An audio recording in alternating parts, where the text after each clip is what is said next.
سلام،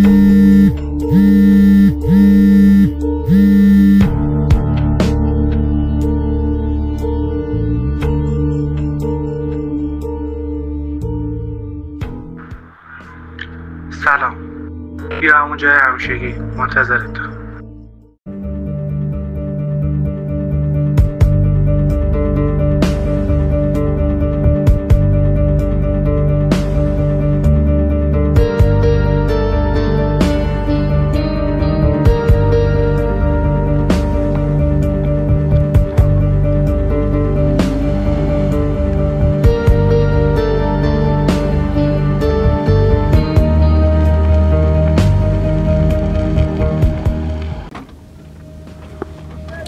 رفتی دوتا زدی و آخر سرم برگشتی همینجا.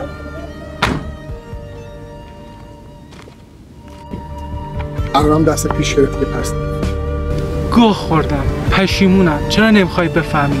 بذارش پای بچه بودنم، پای نفهم بودنم. تو بزرگی کن، تو ببخش.